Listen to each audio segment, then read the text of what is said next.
For centuries, this was the unsolvable problem of warfare. To invade a hostile shore, you needed a deep-water port to unload an army. But the enemy always knew this. They fortified the ports, turning them into death traps. An invasion was a bloody, predictable, and often suicidal endeavor.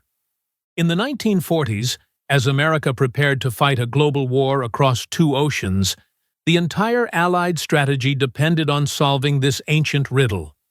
And the answer didn't come from a naval academy or a government committee.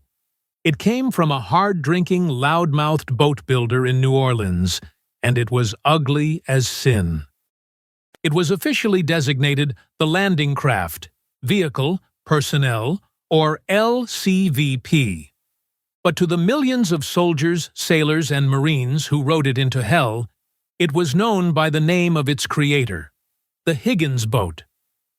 It was a flat-bottomed plywood box, powered by a truck engine, and it was arguably the single most important piece of equipment in the Allied arsenal. This is the story of how a stubborn civilian genius solved a problem that had plagued military minds for centuries.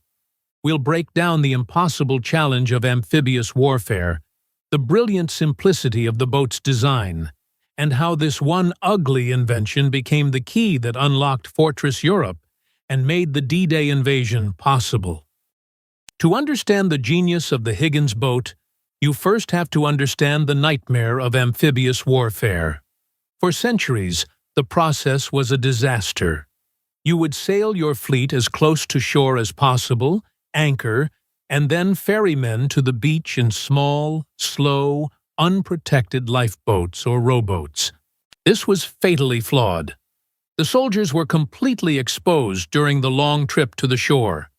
You couldn't land heavy equipment like jeeps or artillery. The entire process was agonizingly slow, giving the enemy ample time to reinforce the beachhead. Because of this, military doctrine stated that the only viable way to invade was to directly capture a major deep-water port.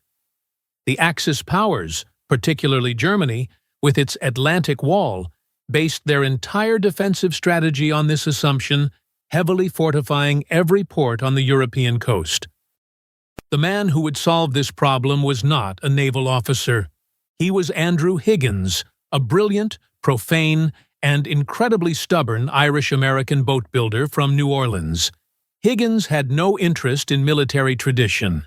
His expertise was in building specialized shallow-draft boats for the loggers and oil drillers in the swamps and bayous of Louisiana. His signature creation was the Eureka boat. It was designed to work in the toughest conditions imaginable. It had a spoonbill bow that allowed it to ride up over obstacles, and its propeller was cleverly recessed into a semi-tunnel in the hull, protecting it from getting damaged in shallow water. These boats could run right up onto a riverbank, deliver men or supplies, and pull themselves back off with their own power. Higgins knew he had a solution for getting men to a beach, but he still hadn't solved the problem of getting them onto the beach quickly and safely. The U.S. Marine Corps had been experimenting with the Eureka boat, but they identified a critical flaw. To get out, men had to jump over the high sides, exposing them to enemy fire.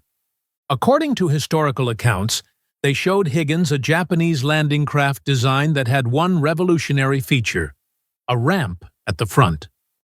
Higgins, never one to be out-engineered, reportedly sketched out a modified design on the spot. Within a month, he had a prototype. The result was the LCVP, the Higgins boat we know today. Its genius was the combination of 3 features. First, the shallow draft to get over reefs and sandbars. Second, the protected propeller that wouldn't get fouled on debris. And third, the game changer, a full-width steel bow ramp. Now, the boat could run directly onto a hostile shore. The ramp would drop, and a full platoon of 36 men, or a jeep and a 12-man squad, could charge out in seconds, firing as they went. The boat would then rapidly reverse off the beach and go back for another load. It was the perfect, brutally efficient delivery system for an invading army.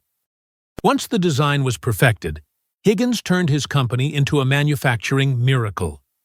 At its peak, Higgins Industries employed over 25,000 workers from all walks of life and operated 24/7.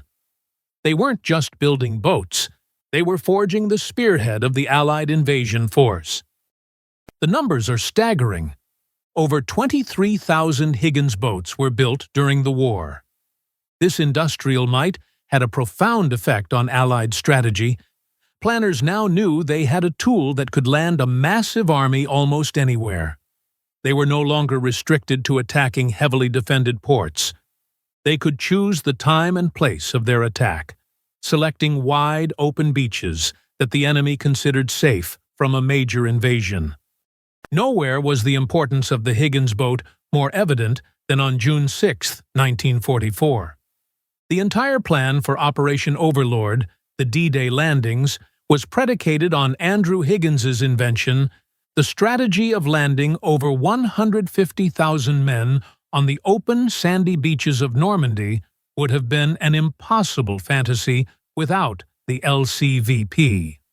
The Germans had correctly assumed that any invasion would have to target a deep-water port like Cherbourg, and they had fortified it accordingly.